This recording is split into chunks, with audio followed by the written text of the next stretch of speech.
नमस्कार दोस्तों, technical coaching classes के यूट्यूब चैनल पे मैं सुभाष जयपाल आपका एक बार पुनः स्वागत करता हूं।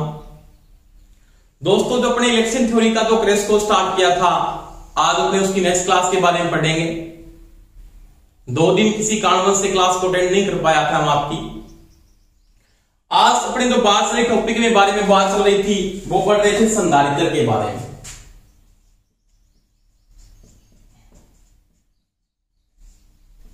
इसके बारे में बात की थी, संधारित्र के बारे में पढ़ रहे थे, यानी कैपेसिटर के बारे में पढ़ा था। कैपेसिटर का चार्जिंग और डिस्चार्जिंग मैंने करवा दिया आपको, उसमें आपने इसमें स्थिरांक को पढ़ लिया था। आज अपने जो टॉपिक स्टार्ट करेंगे तो वो पढ़ेंगे संधारित्र की ऊर्जा और संधारित्र का संयोजन, श्री संयोजन, समांतर संयोजन, उसका मिश्र संयोजन के बारे में पढ़ेंगे।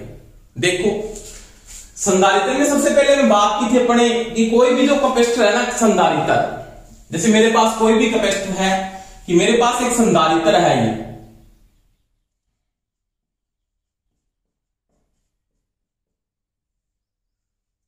क्या है? संधारित्र यानी क्या है? कैपेसिटर। अब एक संधारित्र का आप जो निर्माण करते हो, आपने पढ़ा था संधारित्र के निर्माण में 2 चालक प्लेटें होती है इस प्रकार से।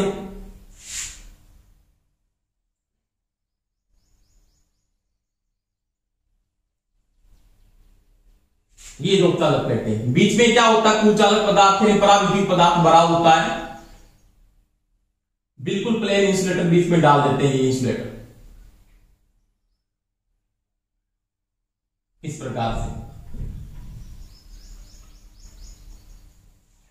यानी 2 चालक प्लेटों के बीच में कुचालक, यानी कुचालक को आपने बात की थी परावैद्युतिक पदार्थ, परावैद्युतिक पदार्थ यानी बिल्कुल प्लेन इंसुलेटर। परावैद्युतिक पदार्थ या बिल्कुल प्लेन इंसुलेटर भरकर डिजाइन की गई युक्ति क्या कहलाता है? संधारित्र, जो आवेश को क्या करता है? ग्रहण करता है। जिस दोस्तों मेरे पास एक कैपेसिटर है, ये वाला संधारित्र है। अब प्रश्न में पहले तो एक बात आती है कि संधारित्र है ना, संधारित्र या कैपेसिटर,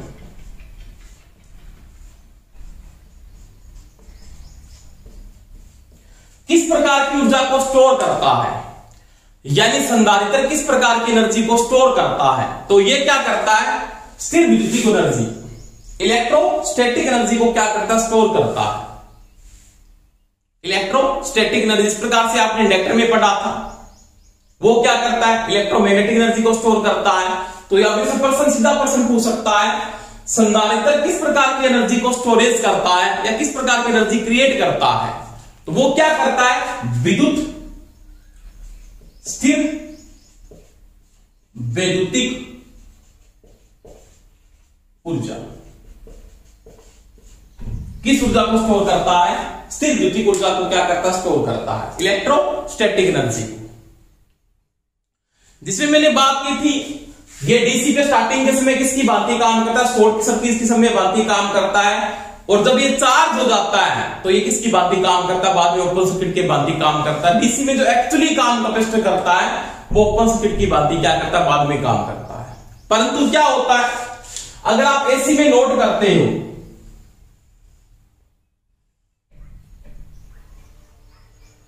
इस साइकिल तक एसी का मान क्या हो रहा है? चेंज हो रहा है। मैंने कहा चार्जिंग समय यहां तक फिर डिस्चार्जिंग है, फिर आपने वापस नोट किया दिशा चेंज हो रही है करंट की, फिर क्या चार्जिंग और वापस क्या है? डिस्चार्जिंग। तो संधारित्र ऐसे बार बार क्या होता है? चार्ज या डिस्चार्ज होता रहता है। स्टोर एनर्जी है, उसको वापस क्या करता है? लोड को प्रदान करता रहता है। परंतु डीसी में जब इसको स्टार्टिंग के समय जोड़ते हो तो एक शॉर्ट सर्किट की भांति काम करता है, वो भी एसी में भी करता है। परंतु जैसे ये लंबे समय के लिए डीसी के साथ जोड़ते तो जैसे ये फुल चार्ज होगा तो लास्ट कंडीशन में किसकी भांति काम करता है? डीसी में ओपन सर्किट की भांति काम करता है। परंतु एसी में तो पोलैरिटी बार बार चेंज होती है, इसका मान बार बार चेंज होता रहता है, तो लगातार ये क्या करता है? कार्य करता रहता है। तो संधारित्र जो नॉर्मली काम करता है वो किसके साथ काम करता है? एसी के साथ काम करता है। डीसी के साथ उसका यूज नहीं किया जाता। ज्यादा उसको डीसी में कहां पे यूज करते हैं? तो फिल्टर परिपथों में किया जाता है, बाईपास के रूप में, जो आगे पढ़े। अब देखो दोस्तों, अब आपको पहला प्रश्न तो वो यहां पे ये भी पूछ सकता है कि संधारित्र किस प्रकार की ऊर्जा को स्टोर करता है, स्थिर विद्युत ऊर्जा को क्या करता है, स्टोर करता है, स्थिर विद्युत ऊर्जा क्रिएट कर देता है, इलेक्ट्रोस्टैटिक एनर्जी। आपने पूछा इंडक्टर में पढ़ा था, इंडक्टर कौन सी एनर्जी पे काम करता है, तो इलेक्ट्रोमैग्नेटिक एनर्जी को स्टोर करता है, वो इलेक्ट्रोमैग्नेटिक एनर्जी पे काम करता है, वो क्रिएट करता है उसके लिए। और ये क्या करता है, इलेक्ट्रोस्टैटिक एनर्जी को स्टोर करता है, वो मैग्नेटिक को करता है और ये कौन सी करता है, स्टैटिक एनर्जी को स्टोर करता है। देख अब इसमें मैं ऊर्जा की अगर बात करता हूं कि संधारित्र की जो ऊर्जा है या एनर्जी की मैं अगर बात करता हूं, जैसे आपने संधारित्र को आपने सप्लाई के साथ जोड़ दिया, ऐसे इस प्रकार से मैंने इसको डिस्प्ले के साथ जोड़ दिया, ऐसे ये नेगेटिव है और ये पॉजिटिव है। तो देखो क्या होता है, सबसे पहले जो ये चालक है ना, ये चालक, इस पे क्या बनेगा, यहां पे हाई पोटेंशियल, इसको आपने इस H प्लस का मतलब होता है हाई पोटेंशियल, मतलब यहां पे तो GHP और यहां पे क्या है, LP है। अब क्या होगा, ये सारे के सारे इसमें जो इलेक्ट्रॉन है, ये क्या मैंने बात की थी, परमाणु अगर स्वतंत्र है, अगर परमाणु बिल्कुल क्या फ्री है, परमाणु अगर फ्री है तो किसकी भांति काम करता है, वो होता उदासीन। क्या होता दोस्तों, उदासीन। आपने इसके ऊपर पॉजिटिव हाई पोटेंशियल जैसे इसको दिया, पॉजिटिव दिया, तो यहां से जो इलेक्ट्रॉन है, इस बिंदु के जिस परमाणु से जो इलेक्ट्रॉन है, ये इलेक्ट्रॉन वो कहां पे जाते हैं, इधर जाते हैं, क्योंकि यहां पे हाई पोटेंशियल है। और ये जो इलेक्ट्रॉन इधर से जाते हैं, इसका मतलब यहां पे इलेक्ट्रॉन ऐसे निकल जाते हैं इस कंडीशन से, ये इलेक्ट्रॉन इस प्रकार से।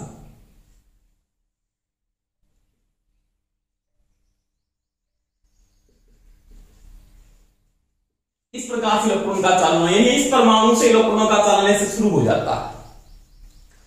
अब जब यहां पे इलेक्ट्रॉन यहां से निकल जाते हैं, तो मेरे को पता है, जैसे मैंने बात की थी, किसी भी एटम स्वतंत्र अवस्था में कोई भी एटम क्या फ्री है ना, और वो क्या उदासीन है, न्यूट्रल है बिल्कुल। अब जैसे ही आपने इसके ऊपर एनर्जी लगाकर इस इलेक्ट्रॉन को अगर बाहर निकाल लिया, इस इलेक्ट्रॉन बाहर जा रहा है, तो इसके ऊपर कौन सा चार्ज आएगा, पॉजिटिव आ जाता है। कौन सा दोस्तों, पॉजिटिव। अब देखो आवेश चलता है, वो इलेक्ट्रॉन का विपरीत चलता है, ऐसे आवेश चलता है। इसका मतलब आवेश का चालन कैसे होगा, क्यों कैसे चलता है, तो आपका आवेश ऐसे चलता है, ये आवेश चल रहा है। इसका मतलब इस परमाणु से आपने इलेक्ट्रॉन को बाहर निकाला है हाई पोटेंशियल देकर, इसका मतलब यहां पे कौन सा चार्ज आ जाएगा, पॉजिटिव चार्ज। ये हाई पोटेंशियल को मेंटेन करेगी प्लेट, क्या होता है इसके अंदर, हाई पोटेंशियल। और यहां पे आपने क्या लगा दिया, नेगेटिव, तो यहां पे क्या करेगा, इलेक्ट्रॉन प्रवेश कर जाएगा, इसका मतलब इधर से क्या करेगा, इलेक्ट्रॉन आपका प्रवेश करेगा ऐसे।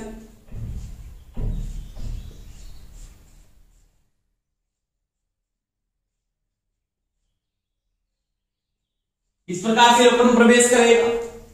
तो ये प्लेट पे कौन सा चार्ज है, इस परमाणु में आपने इलेक्ट्रॉन को क्या करवा दिया दोस्तों, प्रवेश करवा दिया है। इलेक्ट्रॉन को जैसे ही प्रवेश करवाया, तो इसके ऊपर कौन सा चार्ज आ जाएगा, नेगेटिव, क्योंकि आपने लो पोटेंशियल इसको दिया, नेगेटिव है। यहां पे इलेक्ट्रॉन की दिखता है ना नेगेटिव पे, यहां पे किसकी दिखता है, धनात्मक की दिखता है, इलेक्ट्रॉन की कमी है यहां पे, तो इलेक्ट्रॉन इधर आ रही है, और यहां पे इलेक्ट्रॉन की दिखता है, इसका मतलब इलेक्ट्रॉन यहां पे प्रवेश करे, इसका मतलब ये इस पे कौन सा मेंटेन हो जाएगा, नेगेटिव, लोअर पोटेंशियल बन जाएगा, यहां पे नेगेटिव हो जाएगा। अब देखो जब तक ये यहां तक जाएगा, ये इलेक्ट्रॉन तब तक जाएगा जब यहां का पोटेंशियल इस पोटेंशियल के क्या हो जाए, बराबर ना हो जाए। और ये इलेक्ट्रॉन तब तक चलेंगे जब तक इसका पोटेंशियल के बराबर। इलेक्ट्रॉन आपका ऐसे चल रहा है, देखो इलेक्ट्रॉन ऐसे चल रहा है, आवेश कैसे चल रहा है आपका, आवेश कैसे चल रहा है। इलेक्ट्रॉन का विपरीत क्या चलता है, चार्ज चल रहा है ना। वही बात आपका इलेक्ट्रॉन कैसे चल रहा है सर्किट के अंदर, और आपका जो है क्या, यहां तक इलेक्ट्रॉन आ रहे हैं ना, यहां तक ही आएंगे एक बार। जब ये पोटेंशियल बिंदु इस पोटेंशियल बिंदु के बराबर ना, इसका मतलब ये HP इस HP के बराबर ना। मैंने बात की थी, जब BS का मान BC के बराबर हो जाता है, तो ये क्या होता है, ओपन सर्किट की भांति क्या करता है, काम करता है। देखो यहां पे आपने जैसी पोटेंशियल लगाया, एक प्रकार का प्रेशर क्रिएट करवा रहा है, वर्क डन करवा रहा है। क्योंकि सिंपल बात है, अगर मैं वर्क की बात करूं, अगर कार्य की मैं अगर यहां पे बात करता हूं, किसकी बात करता हूं, कार्य की, तो कार्य इक्वल टू क्या होता है, तो कार्य इक्वल टू होता है बल इंटू विस्थापन, यानी F इंटू S होता है ना, यही होता है। अब यहां पे फोर्स का काम, V क्या कर रहा है, फोर्स का काम कर रहा है। आपने V पोटेंशियल लगाया तो भी क्या हुआ, इलेक्ट्रॉन का चालन हो रहा, आवेश चल रहा है उसके कारण से। क्या चल रहा है, चार्ज फ्लो हो रहा है। इसके कारण से जैसे यहां पे आवेश चल रहा है तो मेरे को पता है कार्य हो रहा है, तो work done equal to work बराबर क्या होगा, V आपका क्या है, फोर्स है। कार्य का मतलब विस्थापन किसका हो रहा है, विस्थापन किसका हो रहा है, विस्थापन किसका हो रहा है, आवेश का, और V इंटू में क्या हो जाएगा दोस्तों, Q हो जाएगा। यानी जो यहां पे वर्क कंप्लीट हो रहा है वो किसके बराबर है, W equal to V into में Q है। दोबारा मैं रिपीट कर रहा हूं, देखो जैसे आपने हाई पोटेंशियल दिया तो ये धनात्मक प्लेट हाई पोटेंशियल के साथ चार्ज हो जाएगी, क्योंकि मैंने भी बात की, इलेक्ट्रॉन इधर फ्लो हो जाएगा, ये इलेक्ट्रॉन इधर फ्लो हो जाएगा। नेगेटिव दिया तो ये नेगेटिव पोटेंशियल को क्रिएट कर देगा। परमाणु स्वतंत्र है तो वो क्या होता है, उदासीन। जैसे आपने इसके ऊपर पोटेंशियल लगाया तो उसके अनुसार वो क्या होता है, चेंज हो जाता है। एक और इसके हाई बढ़ गया, एक और इसके क्या बढ़ गया, लो पोटेंशियल। जब तक ये इलेक्ट्रॉन आवेश का चालन होगा जब तक BS का मान किसके बराबर ना हो जाए, BC के बराबर ना हो जाए। ये मैंने करवाया। अब देखो, अब W equal to V into में क्या है, Q है। क्या है, Q। अब देखो इंटीग्रल जो पढ़ते हो ना आप इंटीग्रल में, तो इंटीग्रल में आपके पास क्या होगा, देखो इंटीग्रल में ये कंडीशन होती है आपका DQ, difference of work, difference of work. इसका मतलब 0 से वर्क डन तक, इसका मतलब प्रारंभिक कार्य, प्रारंभिक कार्य। स्टार्टिंग में वर्क क्या हुआ, प्रारंभिक कार्य इनटू में क्या हो जाएगा, प्रारंभिक से अंतिम कार्य, लास्ट कार्य, फाइनली वर्क, या अंतिम कार्य, अंतिम कार्य। इसके साथ फ्लो कौन हो रहा है, तो वही बात है DQ, आवेश फ्लो हो रहा है। चार्ज फ्लो, स्टार्टिंग में चार्ज ज्यादा फ्लो, धीरे धीरे जैसे क्या होगा, ये हाई पोटेंशियल पे जाएगा तो आपका चार्ज क्या फ्लो होगा, कम फ्लो होना शुरू हो जाएगा। क्योंकि स्टार्टिंग के समय पोटेंशियल डिफरेंस क्या होगा, ज्यादा है, बाद में क्या होगा, कम। क्योंकि पॉजिटिव के साथ धीरे क्या होगा, क्योंकि चार्ज नहीं होगा, इसको समय लगता है, जिसको समय स्थिरांक आपने बोला तो इसको टाउ कहा था आपने। तो वही बात है DQ। इसका इंटीग्रल जब पढ़ते हैं इसमें ये लिखा जाता है 0 से लेके Q तक, यानी प्रारंभिक कार्य, प्रारंभिक आवेश और अंतिम आवेश, अंतिम आवेश, ये होता है। अब देखो ये जो प्रारंभिक कार्य है ना, इसका मैं प्रारंभिक कार्य की अगर बात करूं, प्रारंभिक कार्य,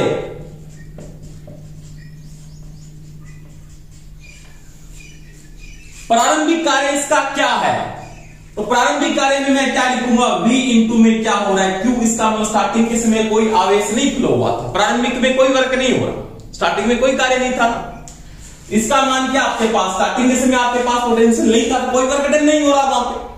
तो प्रारंभिक कार्य की जो वैल्यू आ रही है मेरे पास, यानी प्रारंभिक कार्य की जो वैल्यू आएगी उसका मान कितना आ रहा है, उसकी मैं अगर बात करता हूं कि प्रारंभिक कार्य की वैल्यू क्या आ रही है, तो प्रारंभिक के साथ आपके पास यहां पे कोई पोटेंशियल नहीं क्रिएट हुआ, इस बिंदु पे कोई पोटेंशियल नहीं गया, तो मेरे पास प्रारंभिक में V का मान तो क्या है, 0 इंटू में क्या हुआ, Q।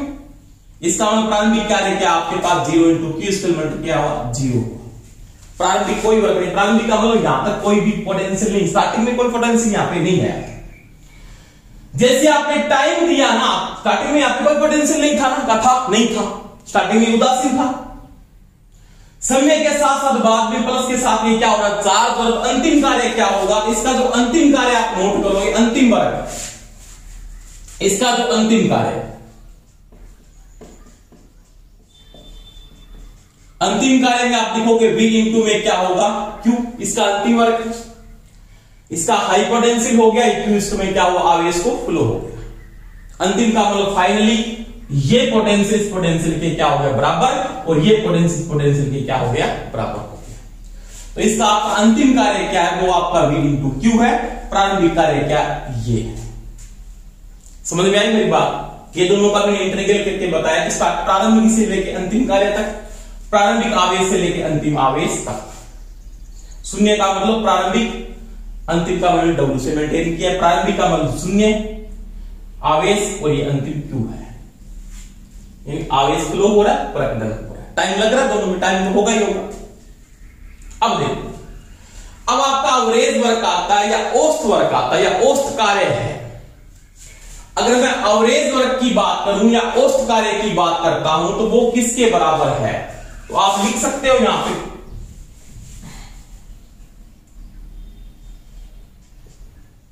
इस चीज को डालता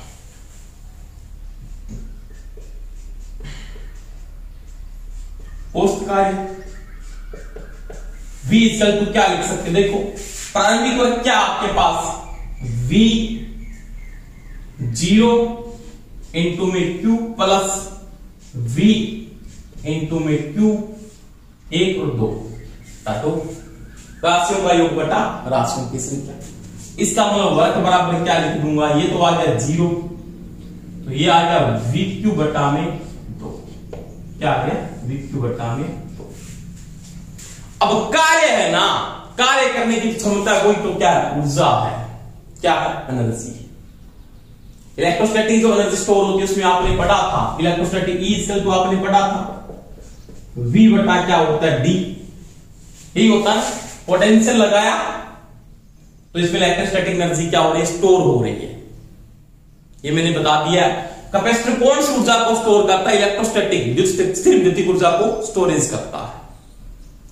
अब देखो इसका जो फाइनली वर्क हो रहा है ना, औसत वर्क हो रहा है इंटीग्रल के द्वारा, ये वर्क आ रहा है वो V इंटू क्या है? Q है। VQ बटा में 2 के बराबर है। अब देखो जो वर्क हो रहा है वो समय के साथ हो रहा है। समय का जब इंटीग्रल करोगे तो क्या होगा? समय में तो प्रारंभिक समय T है मान लिया, अंतिम समय क्या मान लिया? T1 मान लिया, तो T क्या होगा? T1 माइनस क्या होगा? T होगा ना। तो टाइम ही होगा, समय तो लग रहा है आपके साथ। तो मेरी जो एनर्जी है या इसकी जो ऊर्जा है, एनर्जी है वो वर्क है ना, इसका एनर्जी है वही वर्क है। यानी आपने जो एनर्जी लगाई है वो किसमें कन्वर्ट हो रही है? वर्क में कन्वर्ट हो रही है। और वो क्या हो रहा है? आवेश के काम हो रही है। क्या संपूर्ण एनर्जी काम आ रही? नहीं, संपूर्ण काम नहीं आ रही। इसमें क्या हो रही है? 50% एनर्जी काम आ रही है। 50% एनर्जी का क्या हो रहा है? लॉस हो रहा है। तभी तो बटे में क्या आ रहा है? 2 आ रहा है। 50% एनर्जी यूज हो रही है, स्टार्टिंग वाली एनर्जी काम नहीं आ रही। 50% एनर्जी का लॉस हो रहा है। यानी यहां पे जो एनर्जी लगाओ उसमें 50% एनर्जी को ये स्टोरेज कर रहा है, 50% लॉस हो रहा है। अब देखो, अब इसकी जो ऊर्जा है वही क्या? वर्क है। अब देखो VQ बटा में क्या है? 2 है। अब ये इसकी क्या है? ऊर्जा, यानी संधारित्र की जो ऊर्जा है इसको V से लिख सकता हूं या मैं एनर्जी को E से भी लिख सकता हूं। वो किसके बराबर है? वो है 1 बटा V इंटू में Q के बराबर है, इसके बराबर है। आपने ये तो नहीं पढ़ा क्या? नहीं। 1 बटा 2 V इंटू Q ऊर्जा किसमें आएगी जी? जूल के अंदर। तो ये इसकी ऊर्जा है। अब देखो आपने ये भी पढ़ा होगा, फिर क्या त्रिकोण में आपने पढ़ा होगा, इधर वाले को मिटा रहा हूं मैं। त्रिकोण में आपने पढ़ा है, क्या पढ़ा है? तो आपने पढ़ा है QCV। तो आपकी जो ऊर्जा है वो किसके बराबर है? 1 बटा 2 VQ के बराबर है। 1 बटा 2 V इंटू में Q के बराबर है। अब देखो Q बराबर क्या होता है? तो Q इक्वल टू होता है C इंटू में V। यही होता है ना, Q इक्वल टू क्या होता है? C इंटू में V होता है। अब देखो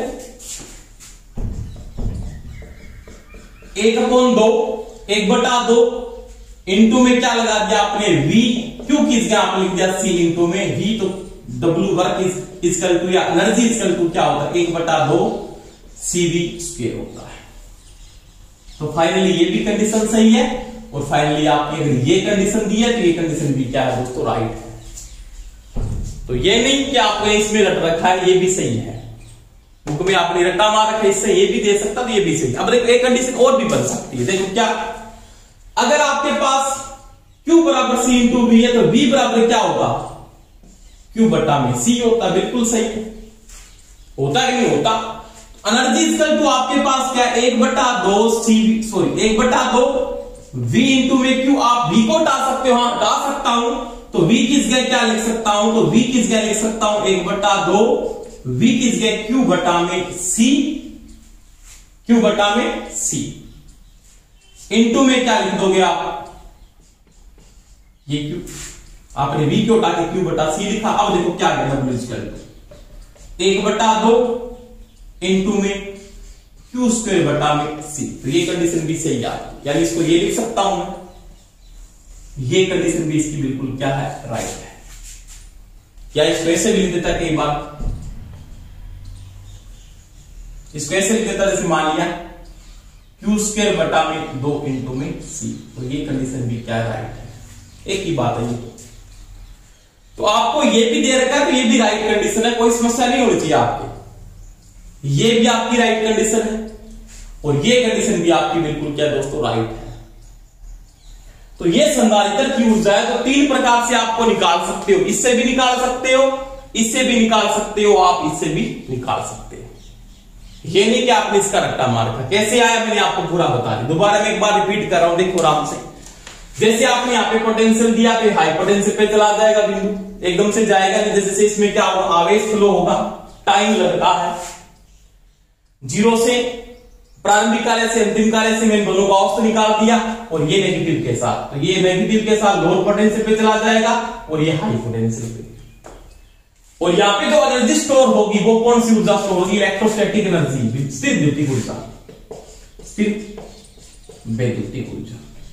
ये थ्योरेटिकल प्रश्न पूछ लेता बहुत बार, संधारित्र कौन सी ऊर्जा को स्टोर करता है, स्थिर विद्युतीय ऊर्जा को स्टोर करता है। इंडक्टर इलेक्ट्रोमैग्नेटिक एनर्जी को स्टोर करता है, इलेक्ट्रोमैग्नेटिक, तो ये ध्यान रख लेना, ये इलेक्ट्रोस्टैटिक को स्टोर करके चलता है। तो ये जो आपकी ऊर्जा है वो किसके बराबर है, 1/2 VQ के बराबर होती है, 1/2 CV स्क्वायर के बराबर होती है, या 1/2 Q स्क्वायर बटा में C के बराबर होती है। 50% एनर्जी लॉस होती है और 50% एनर्जी क्या आती है, काम में आती है। कहां से आया मैंने पूरा डिटेल से बता दिया। अब न्यूमेरिकल प्रश्न आपको यहां से भी पूछ सकता है, यहां से भी पूछ सकता है, और वो यहां से भी पूछ सकता है। तो ये मैंने पूरी बात की इसकी ऊर्जा की, यानी एक संधारित्र की ऊर्जा की मैंने बात की। अब देखो इसके बाद बात करते हैं, देखो इसके बाद बात करते हैं संधारित्र की ऊर्जा की मैंने बात कर ली है, ये पूरा कंप्लीट कर लेना नोट्स में, कुछ स्टार्टिंग से लेके अंत तक आप नोट्स बनाओगे। अब देखो इसके बाद मैं बात करता हूं संधारित्र की समतुल्य धारिता के बारे में पढ़ेंगे, जिसमें श्रेणी संयोजन समांतर संयोजन की बात करेंगे। देखो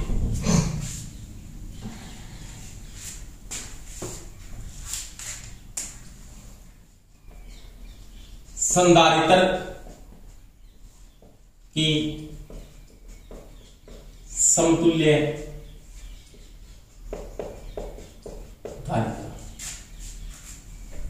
यानी C इक्वलमेंट निकालेंगे, C इक्वलमेंट, इसकी बात करेंगे।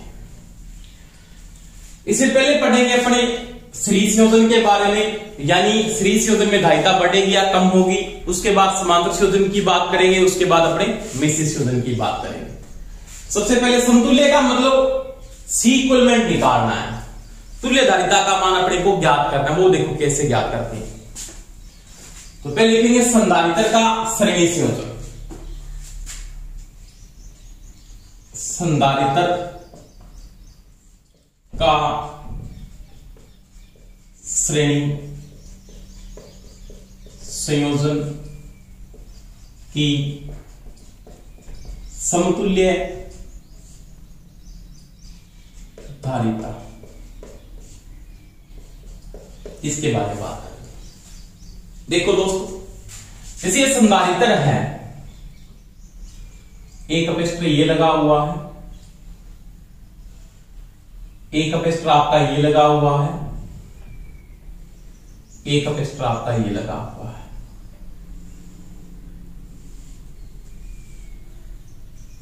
तीनों किस क्रम में जुड़े हैं, श्रेणी क्रम में। जैसे ये मान लिया C1 आपका, ये C2 है और ये क्या है C3। यहां पे आपने कोई भी अप्लाई कर दिया, वोल्टेज को अप्लाई कर दिया। अब देखो श्रेणी संयोजन के अंदर किसको अप्लाई करते हो, तो श्रेणी संयोजन में आप किसको अप्लाई करो, मैं केवीएल को अप्लाई करता हूं। किसको लागू करोगे, केवीएल। केवीएल कैसे लिखेंगे, तो अपने पास यहां पे वोल्टेज का मान क्या होगा दोस्तों V1, यहां की वोल्टेज का मान क्या होगा V2 और यहां की वोल्टेज का मान क्या होगा V3 होगा। तो केवीएल इक्वेशन के अनुसार V इक्वल टू क्या होगा, तो वो होगा V1 plus V2 plus V3, यही होगा। यानी केवीएल इक्वेशन को लिखा है, केवीएल के अनुसार क्या आरोपित पतन के बराबर होती है। अब देखो आपने यहां पे नोट की थी बात को, इस त्रिकोण में आपने नोट किया था B कि आपके पास कि V इक्वल टू क्या होता है, जैसे आपके पास पढ़ा था आपने Q equal to C into में V होता है, तो Q C V, तो V की जगह क्या लिख सकता हूं, Q बटा में C, Q बटा में C। इसका मतलब V इक्विवेलेंट में V, इसमें टोटल वोल्टेज की लिख रहे हैं, तो यहां पे टोटल वोल्टेज ये है, तो ये QT बटा में क्या हो जाएगा VT, sorry CT, total capacitance या कैपेसिटर का इक्विवेलेंट। तो यहां पे क्या लिख दोगे आप, Q1 बटा में C1, Q2 बटा में C2 और Q3 बटा में C3। आगे और जुड़े हैं तो आप लिख दोगे Qn बटा में Cn। अब देखो श्रेणीक्रम में धारिता का मान, श्रेणीक्रम में धारा का मान समान रहता है। कैपेसिटर जो आवेश को संचित कर रहा है, जो एनर्जी को बना रहा है, श्रेणीक्रम में धारा का मान तो समान है, टाइम भी एक है। Q इक्वल टू क्या होता है, IT होता है, तो सभी का आवेश तो क्या रहेगा, बराबर रहेगा ना। श्रेणीक्रम में आवेश नहीं बढ़ता, श्रेणीक्रम में आवेश की जो वैल्यू आती है तो Q इक्वल टू आता है, QT इक्वल टू Q1 बराबर में Q2 बराबर में Q3 होगा। आवेश का मान समान होता है क्योंकि धारा क्या रहती है, समान रहती है। तो यहां पे क्या है, ये तो Q बटा में CT, तो QT का मान सभी के बराबर, तो यहां पे कॉमन में क्या है, Q कॉमन आ रहा है, तो यहां पे आपके पास क्या बचेगा, 1 बटा C1 प्लस में 1 बटा C2 प्लस में 1 बटा C3, इतने भी आगे जुड़े हैं 1 बटा Cn हो जाएगा। अब देखो ये ऐसे क्रॉस हो जाएगा, तो क्या होगा, 1 बटा CT बराबर क्या लिख देता हूं, 1 बटा C1 प्लस 1 बटा C2 प्लस 1 बटा C3, इतने भी जुड़े 1 बटा Cn। तो ये श्रेणी क्रम में CT यानी C इक्विवेलेंट आता, तुल्यधारिता इसके बराबर होती है। अब देखो ये कंडीशन अगर अपने को नहीं दी हुई, यहां पे अगर ये कंडीशन नहीं दी हुई तो वो अपने को और भी कंडीशन दे सकता है। इस चीज को मैं ये भी लिख सकता हूं ना, CT बराबर ये प्लस 1 बटा C2 प्लस में 1 बटा C3, ये भी सही, ये भी दे सकता है। अगर ये नहीं है तो ये भी दे सकता है, C1 plus C2 plus C3 bracket बंद पावर -1, एक ही बात है। ये भी राइट है और ये भी राइट है, ये भी राइट है, C इक्विवेलेंट बराबर तीनों सही है। अब देखो अगर दो जुड़े हैं, दो है, तो दो के लिए क्या लगाएंगे, दो असमान मान के लिए, दो असमान मान के लिए आप ये भी बना सकते हो, इसका पता आपको कैसे बनेगा, CT बराबर C1 गुणा में C2 बटा C1 प्लस में C2 लिख सकते हैं। और अगर तीन असमान मान के हैं, तीन असमान मान के, तो आप और कंडीशन भी लिख सकते हो, असमान मान के क्या, तो इसमें CT बराबर आप ये लिख सकते हो, C1 गुना C2 गुना C3 बटा में C1 गुना में C2 प्लस C1 गुना में C3 प्लस C1 2 गुना में C3, एक ही बात है। ये कंडीशन भी आप अप्लाई कर सकते हैं। तो इसका है सीक्वलमेंट। अब देखो समान मान के लिए क्या लिख सकते हो, समान मान के लिए क्या है, समान मान के लिए तो CT बराबर यहां पे लिखा जाएगा C बटा में है। तो ये चीजें ध्यान रखनी है। तो ये दोस्तों श्रेणी क्रम का सीक्वलमेंट, क्योंकि यहां पे आवेश नहीं बढ़ रहा, आवेश यहां पे क्या देगा, समान, क्योंकि श्रेणी क्रम में धारा क्या रहती है दोस्तों, समान रहती है। अब अपने को कोई संधारित्र का मान दे दे, टोटल CT बोल दे, तो टोटल CT का मान आएगा वो कम से कम धारिता के मान से भी क्या आएगा, कम धारिता आएगी। तुल्य धारिता जो आएगी आपकी, समतुल्य जो धारिता आएगी वो कम से कम मान की धारिता से भी क्या आएगी, कम आएगी। तो ये उल्टा है, ध्यान रखना, प्रेरकत्व और रेजिस्टेंस का बिल्कुल ये उल्टा है। ये चीज को दिमाग में नोट कर लेना। श्रेणी क्रम में धारिता बढ़ती नहीं है, श्रेणी क्रम में धारिता क्या होती है, कम होती है। अगर आपको कोई ये पूछ लेता है कि संधारित्रों को जब श्रेणी क्रम में जोड़ा जाता है तो उनकी समतुल्य धारिता पे क्या प्रभाव पड़ेगा, तो कम ही आती है, क्योंकि आवेश समान रहता सभी के मध्य, धारा क्या रहती है, बराबर है।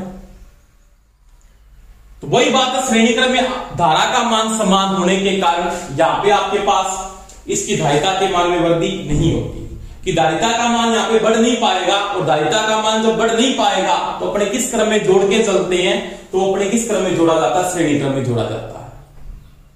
तो यहां पे मैंने बात की आवेश नहीं बढ़ेगा तो धारिता के मान में क्या आएगी, कमी आएगी। अब इसके बाद दोस्तों मैं बात करता हूं इसके समांतर संयोजन की, वो देखो।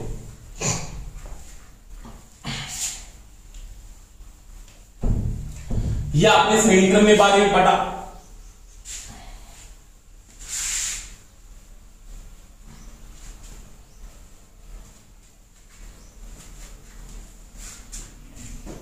अब देखो समांतर संयोजन की समतुल्य धारिता यानी CT निकाल। समांतर क्रम का मतलब ये मेरे पास कोई भी कैपेसिटर है, तो ये लगा है, मान लिया एक कैपेसिटर आपके पास ये लगा हुआ है,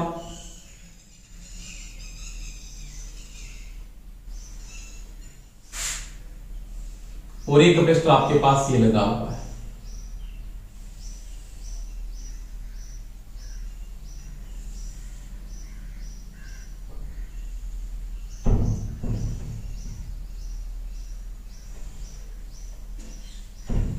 यहां पे आपने कोई भी अप्लाई कर दिया, ये C1 है, ये C2 है, और ये क्या है, C3। पहले इक्वेशन में बात करता हूं कि V बराबर क्या है, तो V1 बराबर में V2 बराबर में V3।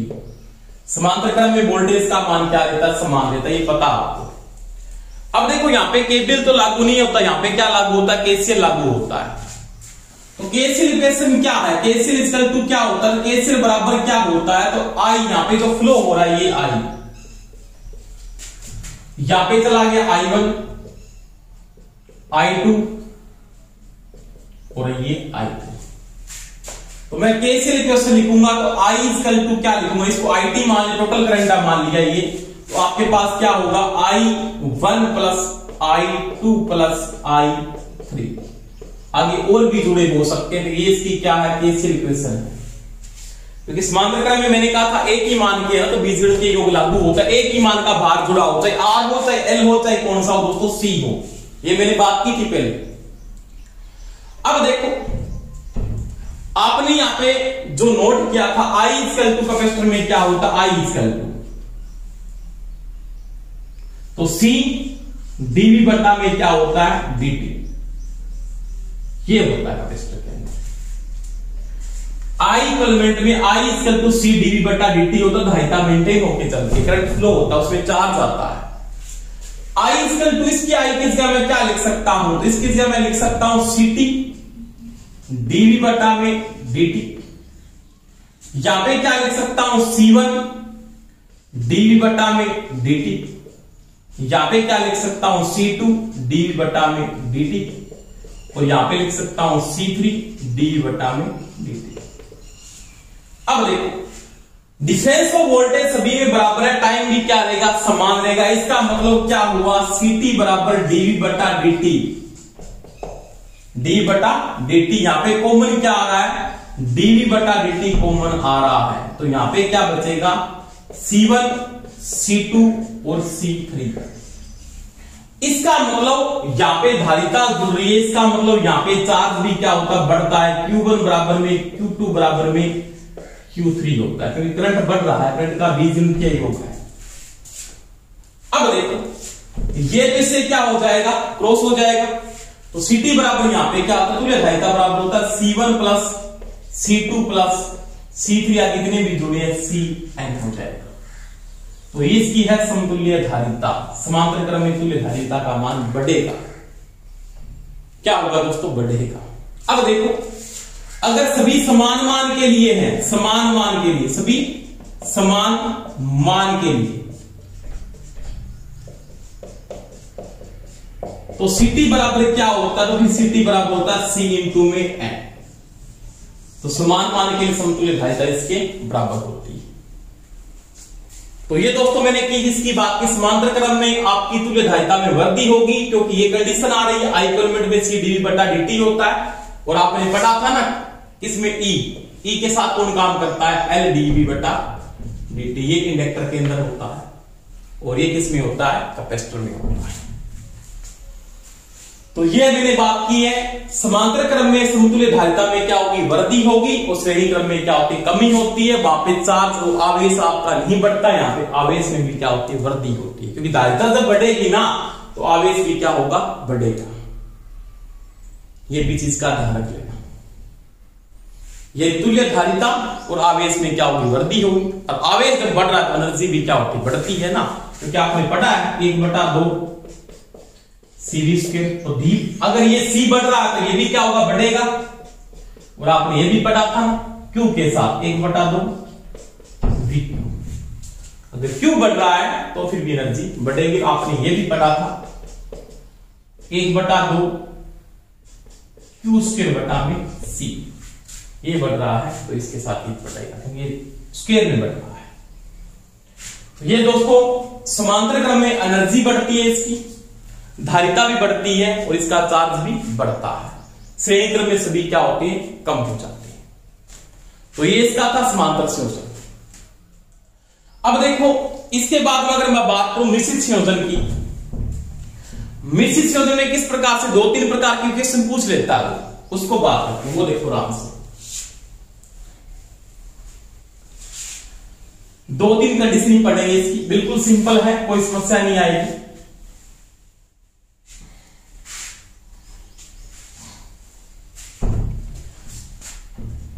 मिश्रित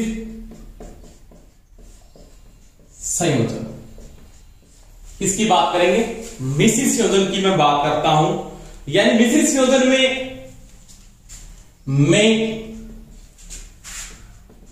समतुल्य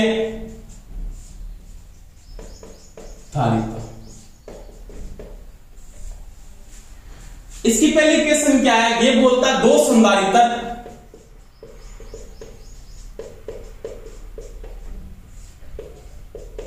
श्रेणी क्रम में जुड़े हैं,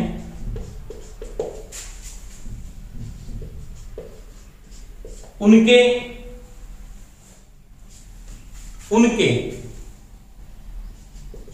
समांतर में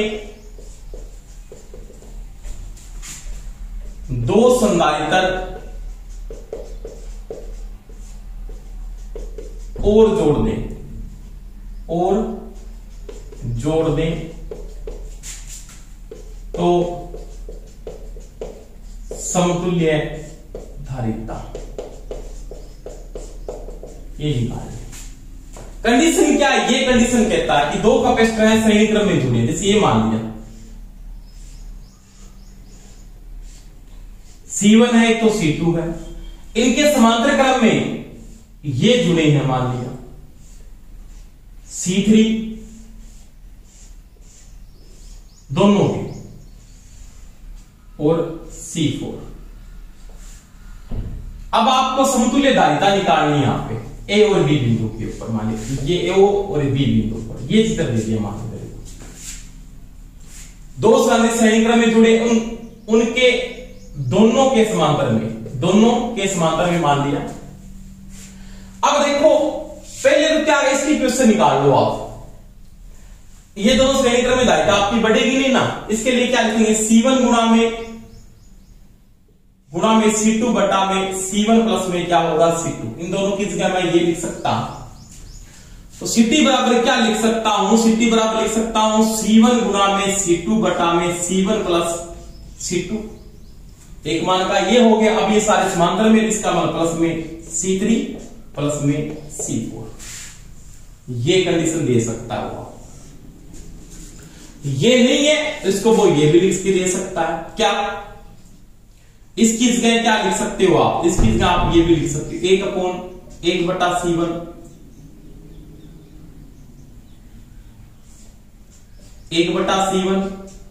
1 बटा C2 प्लस में C3 प्लस में C4।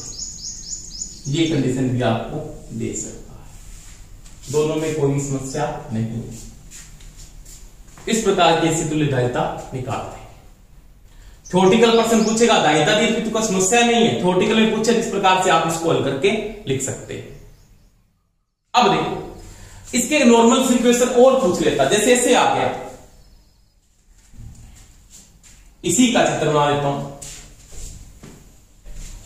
अगर ये कंडीशन आपकी मान लिया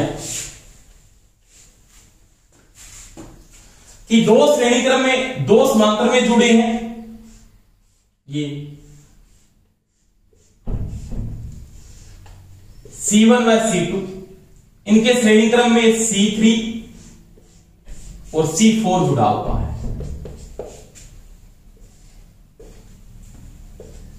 ये बिंदु A है और ये बिंदु B है। समतुल्य धारिता ज्ञात कीजिए इसकी, यानी बिंदु A व B के मध्य समतुल्य धारिता निकाल, CT निकाल। अब देखो इसका जब आप CT निकालोगे, इन दोनों का तो पता आपको, इन दोनों का ही पता। इसकी जगह मैं ये लिख सकता हूं C4 गुणा में C3 गुणा में C4 बटा में C3 प्लस में C4। कोई दिक्कत नहीं इन दोनों की जगह। अब इन दोनों का आ गया ना, इन दोनों की ये कंडीशन है और इन दोनों का एक मान हो गया है। पहले इन दोनों का निकालें, इन दोनों का क्या है C1 प्लस C2। ये क्वेश्चन आता। अब ये कैपेसिटर ये कहता है कि ये कैपेसिटर एक तो ये बन गया और ये बन गया। अब इसका मान तो क्या है, इसका मान तो ये है और इसका मान क्या है, ये है। ए बिंदु मान लो, इसको मान लो बी। अब लिख लो, अब दोनों श्रेणी क्रम में, तो CT बराबर क्या होता है श्रेणी क्रम में C1, CT बराबर होता है C1 गुणा में C2 बटा C1 प्लस में C2। C1 का मान क्या, C1 का मान ये मान लो और C2 का मान ये है। तो ये तो मान लो C1 की जगह क्या लिख दोगे, C1 की जगह लिखोगे C1 प्लस C2। C2 की जगह वो है गुणा में C3 इंटू में C4 बटा में C3 प्लस में C4। अब C1 की जगह यही वापिस है C1 प्लस में C2, प्लस का निशान C2 की जगह C3 इंटू में C4 बटा में C3 प्लस C4। ये क्वेश्चन आ जाए, इसको आप ये लिख सकते हो, इसको आप आगे भी हल कर सकते हो ना, इसका लघुत्तम लेके इसको आगे हल कर लो सर, इसको मैं आगे हल करके भी लिख सकता हूं। तो ये कंडीशन आपकी क्या है, समतुल्य धारिता अगर आपको निकालनी है, किस क्रम में निकालनी है, तो वो मैंने बात की कि समतुल्य धारिता का मान किस प्रकार से निकाल रहे हो, तो वो आप यूज कर रहे हो यहाँ पे। तो ये आपकी समतुल्य धारिता, इसको आगे आप हल करो, इसका लघुत्तम ले सकते हो, आगे और हल कर सकते हो, इसको लिख सकते हो कंडीशन के अंदर भी। अब देखो इस कंडीशन को और कैसे लिखा जा सकता है। इसकी जगह मैं ये भी लिख सकता हूं ना, CT बराबर क्या, 1/C3/C4, ये कंडीशन भी इसकी लिख सकता हूं। ये लिखोगे ना तो वो यहां पे लिख देना इसके साथ, कोई समस्या नहीं है। अगर ये लिख रहे हो तो C2 की जगह आप ये लिख सकते हो, एक ही बात है, कोई फर्क नहीं पड़ेगा। तो ये दोस्तों मैंने बात इसकी की कि मिसिस अगर मेरे ऐसा पर्सन आ जाए तो आपको इसका मान निकालना पड़ेगा। इसको आगे आप हल करके लिख सकते हो, मेरे को बताओगे, आगे हल करके मेरे को कमेंट करके बताओगे सर इसका ये आंसर आ रहा है CT, ये ध्यान रख लेना। इसका आंसर आप मेरे को कल बताओगे, इसको हल करने के बाद वैल्यू क्या आती है वो लिख के बताओगे। तो ये दोस्तों किसकी बात की, अपने मिसिस संयोजन की बात की। तो ये था कैपेसिटर का संयोजन या कैपेसिटर की ऊर्जा। उसके साथ साथ में आप सभी नोट्स बना ले और प्रत्येक टॉपिक को क्रम से करते जाए। धन्यवाद दोस्तों, best of luck, thank you.